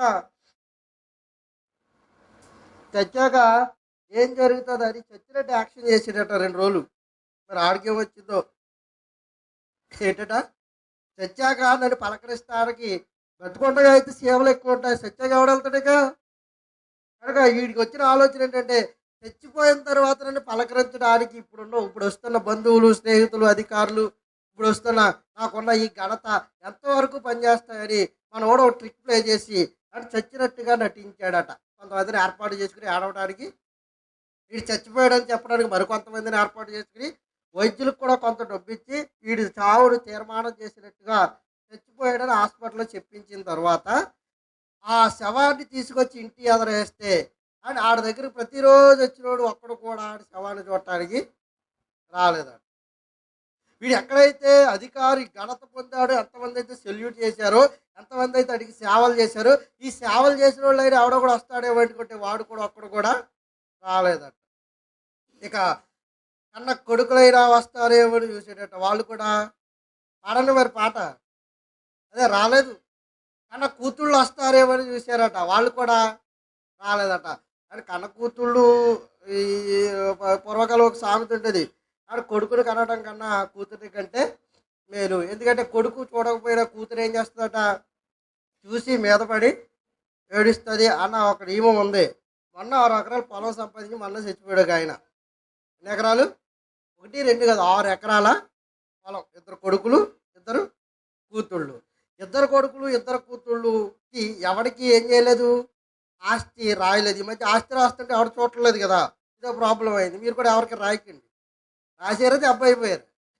కనుక ఏమంటే ఆస్తి రాయితే ఎవడ చూడలేదు కనుక ఈ 6 ఎకరాల పొలం ఎవరికి రాయలా, ఎవరికి కూడా రాయలేదు. కూతుళ్ళకి రాయలేదు, కొడుకులకి రాయలేదు. మరి చచ్చాకి వెళ్ళి ఎందుకు కప్పెట్టాలా? అందుకే ఏం చేశారంటే 4 రోజులు శవాన్ని ఇంటి ఎదరెట్టుకుని జాగ్రత్తగా అక్కడ ఒక బ్యాచ్ కొడుకులు, ఇక్కడేమో కూతుళ్ళు బ్యాచ్.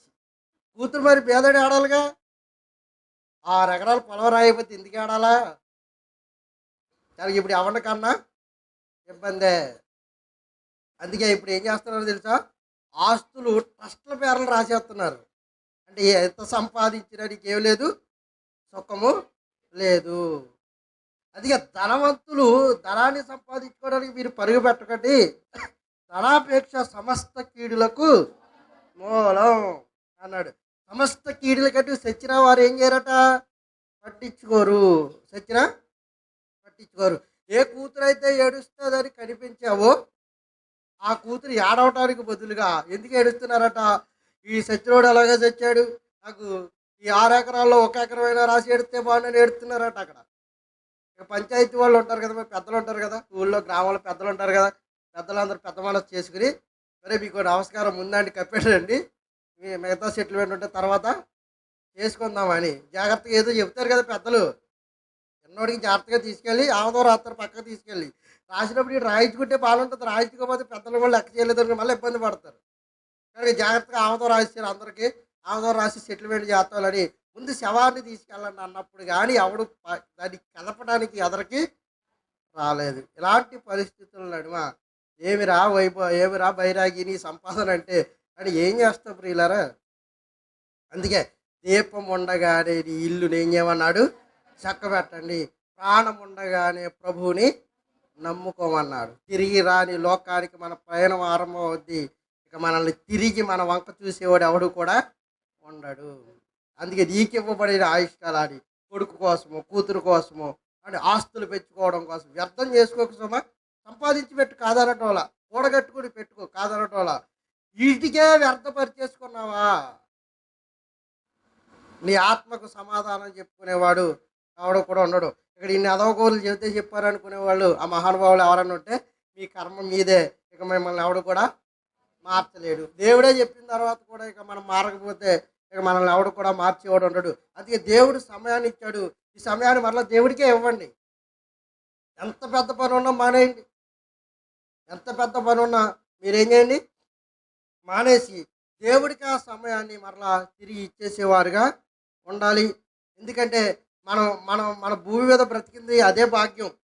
దేవుళ్ళో ఎన్ని క్షణాలు ఎన్ని రోజులు వెళ్ళావు అయినా నా సన్నిధానంలో ఎన్ని రోజులు గడిపావంటే చెప్పుకోవడానికి అక్కడ ఏమైనా ఉంటుంది. నువ్వు ఎంత డబ్బు సంపాదించావని అడగడు. పిల్లోడికి పెద్దోడికి ఎల్ఐసి కట్టావా, పెద్ద అమ్మాయికి ఏమైనా డిపాజిట్ చేసావా, చిన్న అమ్మాయికి ఏమైనా డిపాజిట్ చేసావని అడగడు. అక్కడ అడుగుతాడా?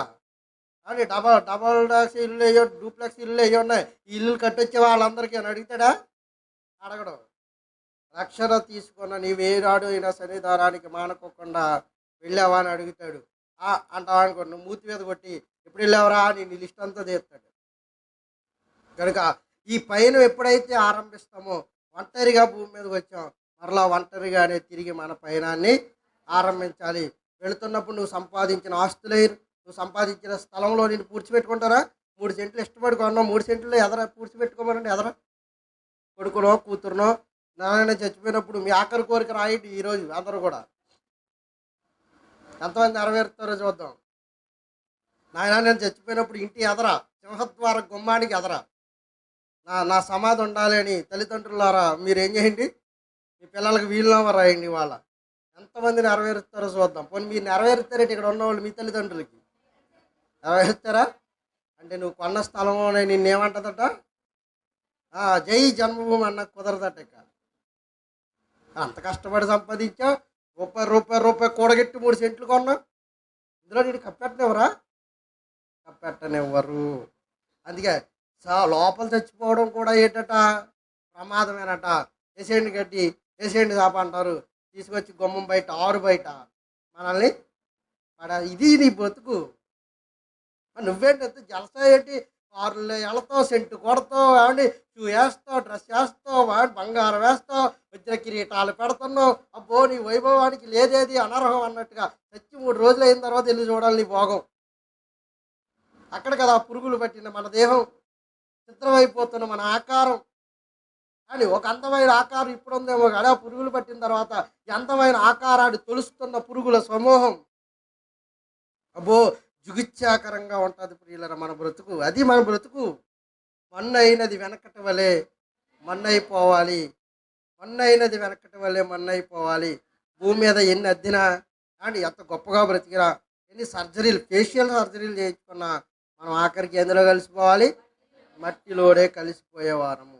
ఆ సమయాన్న అది భర్త భార్య ఎవరు ఎదరెళ్ళిపోయినా భర్త రాడు, తర్వాత వారు వెనక భార్య రాదు. ఎవరి ప్రయాణం వారే కొనసాగించాలి. ఒకే జత బట్టలు, ఒకే జత అండి సెంటు బాటిళ్ళు, పౌడరు అండ్ ఇవన్నీ అక్కడ రాసుకురా బాబు అక్కడ పెడతారు అనమాట. ఎట్లే వేస్తారు? పౌడర్ డబ్బా. మరి అయిపోయి ఎవడిస్తాడు పౌడర్ డబ్బా? వెళ్ళేటప్పుడు పెట్టిలో పౌడర్ డబ్బా. సెంట్ ఇష్టం లేనివాడు కూడా అక్కడ సెంటు పడుతుంది అండ్ సెంటు బాటిల్స్, పౌడర్ డబ్బా, దువ్వని అర్థం వేయరంతే. ఇక పూలు, ఇక ఈ సంపాదించిన ఆస్తులు కోట్లు 10,000 కట్టట్టు వచ్చి ఇలా చెమ్మడు. 10 రూపాయలకి 5 పట్టుకెళ్ళి దానికి ఎన్ని పావడాలు వస్తాయో కొనుక్కుని, పైసలు లేవు కనుక పైసలు ఉంటే పైసలు ఇమ్మని ఆ పైసలన్నీ ఆ ముగ్గులో కలిపి ఇలా చెమ్ముతాడు. ఆ పైసలు ఈడటికి వెళ్ళి పైసలు ఎన్ని ఉన్నాయేంటి? ఒక్కటి కూడా ఆడి పట్టుకోవడానికి అవకాశం, విసిరిన పైస మరలా కింద పడిపోవలసిందే. ఇదే మన ప్రయాణం ప్రియులారు, నిజమండి. కనుక దేవుడి యందు భయభక్తులు కలిగి ఉండండి. మన గమ్యం అగమ్య గోచరం. కానీ మన పుట్టుక గొప్పగా ఉండొచ్చేమో కానీ మన మరణం చాలా వింతైన మరణాలు మనం పొందాల్సి ఉంటుంది. ఈ మరణంలో మనం ఆయన ఇచ్చిన సమయాన్ని వృధాపరుచుకున్నామా? భూమి మీద ఉండగా అన్నీ చెప్పేసి నీకు అక్కడ మళ్ళీ సప్లిమెంటరీ టెస్టులు, మళ్ళీ కానీ ఇంకో టెస్టులు, ఆ టెస్టులు, ఈ టెస్టులు ఏమీ ఉండవు. ఒకటే ఎగ్జాము ఎట్ టైంలోనే కొట్టాలి. కొట్టకపోతే ఇంక మన బతుకు అదోగతే అని గుర్తిస్తారని కొద్ది మాటలు ఆయన వెనుకడులో ఆశీర్వదించి దీవించునుగాక. తిరిగి రాని లోకానికి తరలిపోయే ప్రయాణం ప్రతి మనిషి జీవితంలో తప్పదులే మరణం. తిరిగి రాని లోకానికి తరలిపోయే ప్రయాణం. ప్రతి మనిషి జీవితంలో తప్పదులే మరణం. నీ జననం నీ మరణం ఒంటరితనమే. నీ జననం నీ బ్రతుకు ముగిసిపోవుటకు చాలును ఒక క్షణమే. నీ బ్రతుకు ముగిసిపోవుటకు తిరిగి రాని లోకానికి తరలిపోయే ప్రయాణం.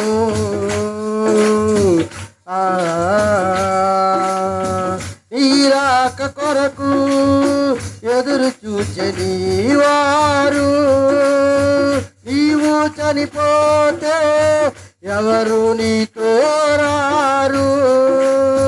నీ రాక కొరకు ఎదురు చూచని వారు, నీవు చనిపోతే ఎవరు నీతో రారు. ఒకే జత బట్టలతో ఒక అత్తరు సీసాతో, ఒకే జత బట్టలతో ఒక అత్తరు సీసాతో వెళ్ళి రండి శ్రీవారని, వెళ్ళి రండి శ్రీవారని సాగనంపుని వారు. వెళ్ళి రండి శ్రీవారని బ్రతికుంటే కావాలి, చస్తే నువ్వు పోవాలి. బ్రతుకుంటే కావాలి, చస్తే నువ్వు పోవాలి. తిరిగి రాని లోకానికి తరలిపోయే ప్రయాణం.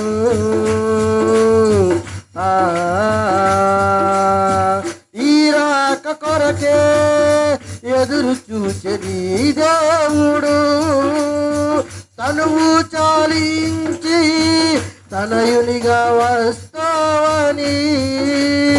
నీ రాక కొరకై ఎదురు చూచే తనువు చాలించి తనయునిగా వస్తావని. తన స్తుతిని పంపించి సువార్తను వినిపించి, తన స్తుతిని పంపించి సువార్తను వినిపించి తండ్రి గారి కోసం తల్లడిల్లిపోతుంటే, తండ్రిగా తల్లడిల్లిపోతుంటే ఈ సత్యం గమనించు, ఇకనైనా కళ్ళు తెరు. ఈ సత్యం గమనించు, ఇకనైనా కళ్ళు తెరు. తిరిగి రాని లోకానికి తరలిపోయే ప్రయాణం. ప్రతి మనిషి జీవితంలో తిరిగి రాని లోకానికి తరలిపోయే ప్రయాణం. ప్రతి మనిషి జీవితంలో తప్పదులే మరణం. నీ జననం నీ మరణం ఒంటరితనమే. నీ జననం నీ మరణం తనమే. నీ బ్రతుకు ముగిసిపోవుటకు చాలుడు ఒక క్షణమే. నీ బ్రతుకు ముగిసిపోవుటకు చాలుడు ఒక క్షణమే. తిరిగి రాని లోకానికి తరలిపోయే ప్రయాణం.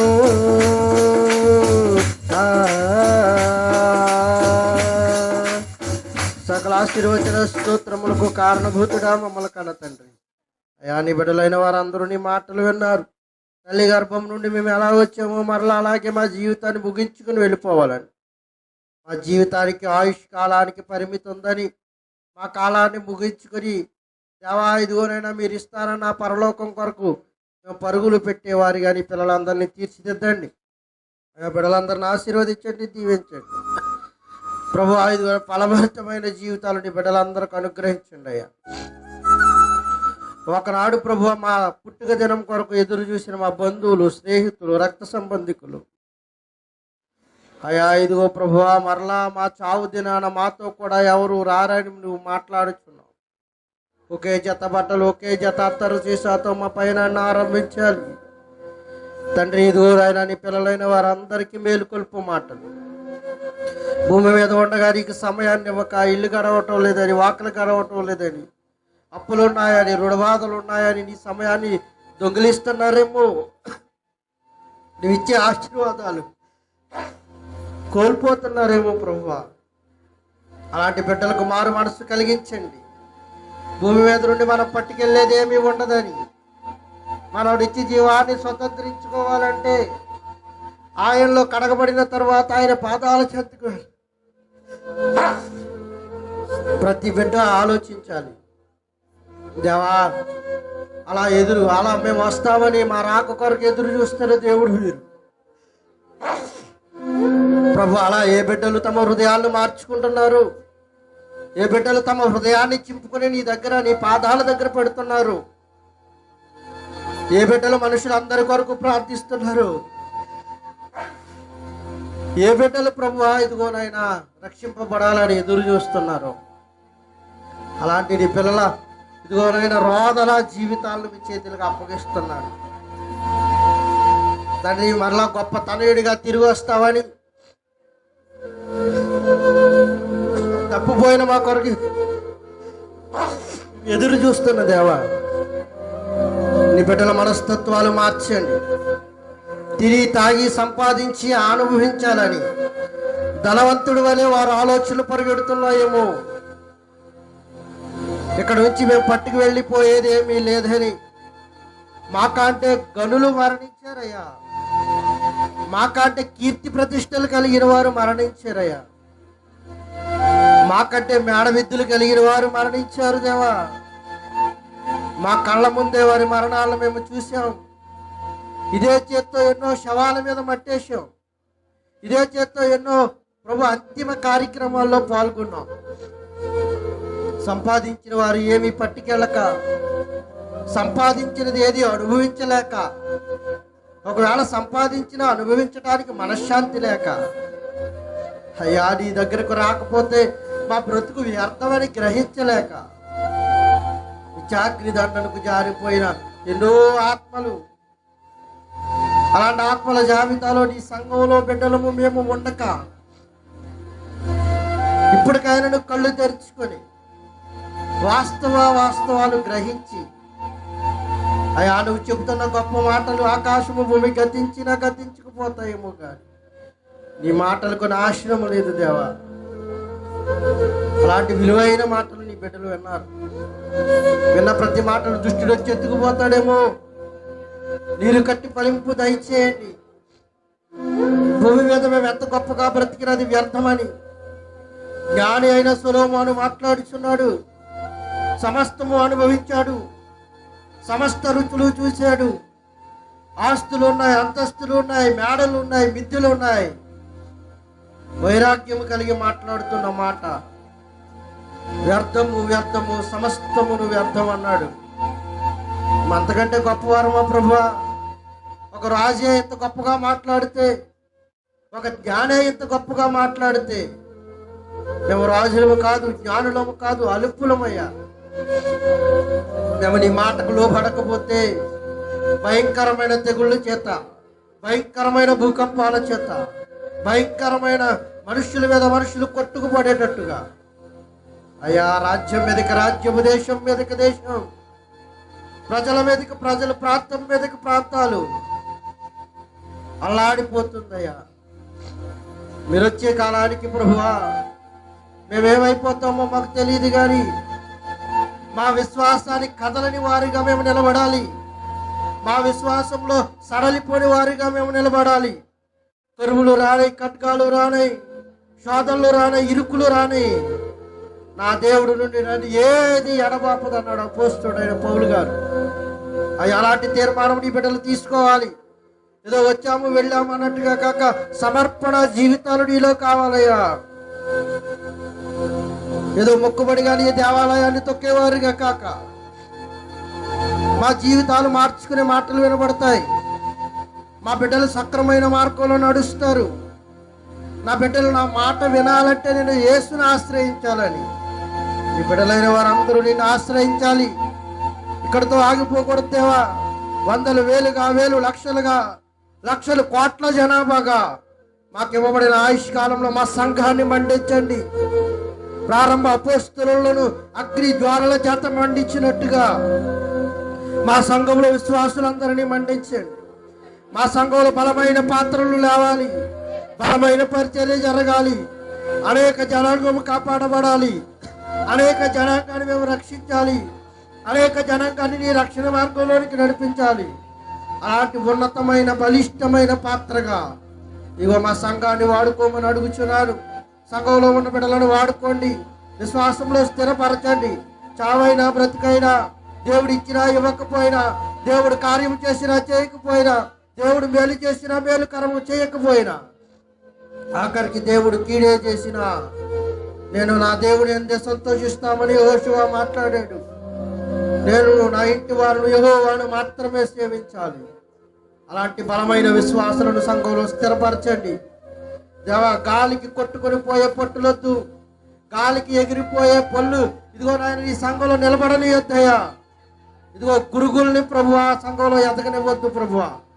విస్తారమైన ఫలభరితమైన పంట కావాలి దేవా. నీకు లాభాన్ని తీసుకువచ్చే ఇదిగో వంగడాలు కావాలి. నీకు లాభాన్ని తీసుకొచ్చే గొప్ప ఫలభరితమైన పంట, విస్తారమైన గొప్పదైన పంట కావాలి. ఇదిగో సిగ్గుమాల జల్లారా పొట్టుగాలికి ఎగిరిపోవచ్చున్నట్టుగా సమయం గతించుకుపోతుందని నీ లేఖనాలు మాట్లాడుచున్నాయి. అయా సమయాన్ని మేము వృధా పరుస్తున్నామేమో. మా అవసరాలకు, మా సంతోషాలకు, మా సుఖభోగాలకు ధనవంతుడు సమయాన్ని వెచ్చించినట్టుగా మేము వాటి కొరకు సమయాన్ని వెచ్చిస్తున్నామేమో. ఇప్పుడైనడు కళ్ళు తెరవాలి, ఇప్పుడైనడు నీ మా పిల్లల మనస్తత్వంలో ముద్ర వేయబడాలి. ప్రభువా, నువ్వు ఇచ్చిన సమయాన్ని మేము వృధా చేసుకుంటే, నీ సన్నిధానంలో ఒక దినము గడిపితే 1000 దినముల కంటే శ్రేష్టమైనది. నీతో మాట్లాడే అవకాశం, నీతో సన్నిహిత్యముగా వెలిగే అవకాశం, నీవు మాతో వాక్యము ద్వారా మాట్లాడే గొప్పదైన మాటలు, ప్రార్థనల ద్వారా నిన్ను పలకరించే అవకాశం అయ్యా. నీ సన్నిధానంలో గొప్ప అవకాశం ప్రభా. ఎవరికి లేని ఉన్నతమైన భాగ్యం. పిలిస్తే పలుకుతానన్నా మాకు అంతకన్నా ఏం కావాలి దేవా. అసలు నీ వెలుగునే మేము ప్రకాశించలేమయ్యా, నీ సన్నిధానానికి మేము రాలేవయ్యా. అలాంటిది మేము పిలిస్తే నువ్వు పలుకుతారన్న గొప్ప కనికరము కలిగిన దేవా. నీ బిడ్డలు పిలుస్తున్నారు, నీ బిడ్డలు రోధిస్తున్నారు, నీ బిడ్డలు నీ సన్నిధానంలో నీ కొరకై మొరపెడుతున్నారయ్యా. వాళ్ళ దేన మొరలు ఆలకించు ప్రభువా. ఈ భూమి మీద ఎన్నో అవసరతలు అక్రతలు నీ బిడ్డలకి అయ్యా. ప్రతి అవసరత అక్రత యేసు నామములో తీర్చమని అడుగుచున్నాను. వారి అవసరతలు అక్రతలు తీరిస్తే మరింత గొప్పగా నిన్ను ఆరాధిస్తారు కదా ప్రభువా. ఇదిగోనైనా నీ బిడ్డలకి ఏది తక్కువ కానిచ్చే దేవుడు కాదు, ఎవరి దగ్గర చెయ్యి చాచరిచ్చే దేవుడు అంతకన్నా కాదు ప్రభు. ఒకవేళ చాచరిచ్చిన మార్గాన్ని సుగమం చేసే దేవా, బిడ్డలందరినీ ఆశీర్వదించండి, దీవించండి. రోగాల బారిన ఇదిగోనే రోగాల నడుమ కొట్టుమిట్టాడుతున్న నీ బిడ్డలు ఉన్నారయ్యా ప్రభు. ఆదరించి హత్తుకోమని అడుగుతున్నాను. ముఖ్యంగా దానియేలు గారిని మీ చేతులకు అప్పగిస్తుండగా నీ బిడ్డకు మరింత ఆరోగ్యం, మరింత బలము, మరింత శ్రేష్టమైన ఆరోగ్యాన్ని ప్రసాదించండి. ఇదిగో నా రాయి ఇప్పుడే కరిగి ప్రభా యూరిన్ ద్వారా, రంధ్రం ద్వారా బయటకు పోవడానికి సహాయం అనుగ్రహించండి. వార్తల లోక మెడిసిన్స్ కంటే నీ పరమ వైద్యం గొప్పది. 12 సంవత్సరాల నుంచి బాధపడుతున్న రక్తస్రావం కలిగిన స్త్రీని ముట్టారు మీరు. వెంటనే రక్తధార కట్టుబడింది ప్రభువా. నీ పెట్టుకుంటున్న అనారోగ్యాన్ని తీసి పారవేయండి. మరింత ఆరోగ్యం, మరింత బలం, మరింత శక్తి, నరాలు, ఎముకలు, లోపల అంతర్గత అవయవాలు మీరు తాకండి. ఇదిగో సడలిపోతున్న నరాలకు జీవాన్ని పోయండి. ఆ ఎముకలకు సత్తువును అనుగ్రహించండి అయ్యా. ఇలాంటి బలహీనులు అనేకులు ఉన్నారు, వారిని కూడా పేరు పేరు వరుసలని చేతులకు అప్పగిస్తున్నాను ప్రభా. సమయం లేదు కనుక ప్రతి బిడ్డలు ఆశీర్వదించి దీవించండి. ప్రతి బిడ్డకు ఆరోగ్యాలు మెరుగుపరచండి, సహాయాలు అనుగ్రహించండి. బలహీనులు ప్రభు, శరీర బలహీనులయ్యని బిడ్డలు చక్కటి సత్తు ఆరోగ్యాలు ప్రసాదించమని. ఆయా వృత్తులు వ్యాపారాలు చేసుకుంటున్న బిడ్డలను ఆశీర్వదించండి. కూలీలు చేసుకుంటున్న బిడ్డల ఆశీర్వదించండి. దేవా ఇదిగోనైనా వృద్ధులు నడవలేక నీ సన్నిధానానికి వస్తున్నారు. వారి విశ్వాసము గొప్పది ప్రభా. వారిని ఎలాంటి అనారోగ్యాల బారిన పడనీయొద్దు ప్రభా. సమస్త శరీరానికి లేడి పిల్లవలే క్రొవ్విడి తోడవలే గొంతులు వేయించమని అడుగుతున్నాను. బాలికలు ఉన్నారు, యవనులు ఉన్నారు, వృద్ధులు ఉన్నారు. వారి చదువుల్లో, ఆటపాటల్లో, ఆహార విషయాల్లో, సమస్త విషయాల్లో మీ తోడొచ్చండి. లోకపు పరిస్థితులు బాగోలేదు అయ్యా. యవనస్తులైన ఆడపిల్లలకు కంచికోటగా మీరు ఉండండి. ఇదిగోనైనా బలమైన పునాదులుగా మీరు నిలవబడండి. మీ అగ్ని వలయాన్ని బిడ్డల చుట్టూ వచ్చమని అడుగుచున్నాను. దేవా కనికరం మా బిడ్డలను కాపాడండి అయ్యా. దయాదాక్షిణ్యాలు కలిగిన దేవా మా బిడ్డల మీద ఆదరణ వచ్చండి అయ్యా. కృపాసత్య కనికరములు కలిగిన దేవుడు నీవు తండ్రి. ఇదిగోనైనా చిన్న బిడ్డలు ఆశీర్వదించండి. గర్భిణీలు ఉన్నారు, ఆశీర్వదించండి. ఇదిగోనైనా బాలింతలు ఉన్నారు, ఆశీర్వదించండి. ఆపరేషన్ చేసుకున్న బిడ్డలు ఉన్నారు, ఆశీర్వదించండి. శరీర బలహీనత ఎక్కడ ఏ రుగ్మతతో బాధపడుతున్నారో ప్రతి రుగ్మత యేసు నామములో వాటిని గద్దించమని అడుగుచున్నాను. దేవా పరిపూర్ణమైన స్వస్థత, పరిపూర్ణమైన విడుదల కలిగించండి. వివాహాల కోసం ఎదురు చూస్తున్నారు నీ బిడ్డలు అయ్యా. నువ్వు ఎప్పుడు వారి కొరకు వారికి ఇదిగో సాటి అయిన సహాయాన్ని సిద్ధపాటు చేసి ఉంచారు. నీ బిడ్డలు ఎలా మేలుకరమైన జీవితాన్ని ఇవ్వండి. బహుమానాల కొరకు ఎదురు చూస్తున్నారు, ఆశీర్వదించండి, దీవించండి. అనేక ప్రాంతాల్లో నీ బిడ్డలు ప్రార్థించమని అడిగారు అయ్యా. బిడ్డల కుటుంబాలను ఆశీర్వదించండి. భర్తల మార్పుల కొరకు ప్రార్థించమన్నారు. ఇదిగోనైనా బిడ్డల ఉద్యోగాల కొరకు ప్రార్థించమన్నారు. వారి శరీర బలహీనతల కొరకు ప్రార్థించమన్నారయ్యా. ప్రతి బిడ్డలు పేరు పేరు వరుసను నీ నామానికి అప్పగిస్తున్నారు. వారి కుటుంబాల్లో మేలు చేసి సమస్త ఘనత, మహిమ, ప్రభావాలు మీరే పొందుకోమని అయ్యా. ఇదిగో మా రక్త సంబంధికులు, మా అమ్మలను, మా సంఘాన్ని, మా సంఘ బిడ్డలను యాజకత్వం చేస్తున్న మా కుటుంబం చుట్టూ మీ రక్షక వలయం నుంచి అయ్యా ఇదిగోనైనా కీడు చింతిస్తుంది కనుక ఆ కీడును సంఘం మీద నుండి పారదోలండి అయ్యా. ఇదిగోనైనా కీడును దూరపరిచే దేవుడు మేలు కొరకై ప్రార్థిస్తుండగా దేవా మేలుకరమైన జీవితాన్ని బిడ్డలకు అనుగ్రహించండి అయ్యా. ఆ కీడు మా గృహాలను కానీ, మా కుటుంబాలను కానీ, మా సంఘాలను కానీ తాకనీయక ఇదిగోనైనా ఇశ్రాయేలీయులను దాటిపోయినట్టుగా ఆ కీడు మా కుటుంబాలను దాటిపోవాలి ప్రభు. అలాంటి ఔదార్యాన్ని నీ బిడ్డలకు వచ్చండి. మీ రక్షక వలయ ప్రతి కుటుంబం చుట్టూ ఉంచండి. యవనస్తులైన నీ బిడ్డలు మాట వినటం లేదేమో, తల్లిదండ్రులను ఎదిరిస్తున్నారేమో అయ్యా. వారి మనస్సులను మార్చండి అయ్యా. వారి పరిస్థితులను మార్చండి ప్రభువా. తల్లిదండ్రులు ఏది చెప్పినా మన భవిష్యత్తు ఉపయోగాల కొరకే నీ బిడ్డలు ఆలోచించే మనస్తత్వాలను రేపండి. కరుడు కట్టిన మనస్తత్వాలను మార్చు ప్రభువా. అపవాది వారి హృదయాల్లో తిష్ట వేసుకుని కూర్చున్నాడేమో, నీ బలమైన అగ్ని బాణాన్ని వాడి మీద వేయమని అడుగుతున్నాను. నీ బలమైన అగ్ని బాణంతో వాడిని పారతోలండి. బిడ్డలు తల్లిదండ్రులకు విధేయులుగా బ్రతికేటట్టుగా ఈ బిడ్డలు ఏమైనా కంచి కాపుదాలు వచ్చమని ఆ కీడును పారతోలి మేలుకరమైన జీవితాన్ని మా సంఘానికి, మాకు, మా బిడ్డలకు, అందరికీ ప్రసాదింపజేయమని ఇదిగోనైనా యేసు గారిని చేతులుగా అప్పగిస్తున్నాడు. బిడ్డ ఆపరేషన్ విషయంలో సహాయం ఇచ్చారు. అందుని బట్టి నీకు వందనాలు. మరింత బలము, మరింత శక్తి, మరింత ఆరోగ్యాన్ని బిడ్డలకు ప్రసాదించమని కూడి ఉన్న బిడ్డలను, మమ్మలను మీ చేతులకు అప్పగిస్తూ మరలా లోకంలోకి వెళుతున్నారు ప్రభువా. ఇదిగోనైనా లోకం పోకడ పోగలేదు ఆయా. బిడ్డలు కాచి దాచి నీ రక్షక వలయంలో భద్రపరచమని మరలా మేమంతా కూడుకొని సంతోషించి ఆనందించే భాగ్యాన్ని, మిమ్మల్ని ఆరాధించి సన్నదించే భాగ్యాన్ని మాకు అందరికి అనుగ్రహింపచేయమని. మీరు అక్కడ ఆలస్యం అయితే మా ప్రాణం పోకడ ఆలస్యం అయితే మళ్ళా నిన్ను ఆరాధించే గొప్పదైన సదవకాశం ఈ బిడ్డలమైన మాకు అందరికీ అనుగ్రహిస్తారని ఆశపడుతూ కొద్ది ప్రార్థన నా జడేస్తు నామంలో అడిగి వేడుకుని ప్రార్థిస్తున్నాను మా పరమ తండ్రి. ఆమేన్, ఆమేన్, ఆమేన్. అందరికీ వందనాలు.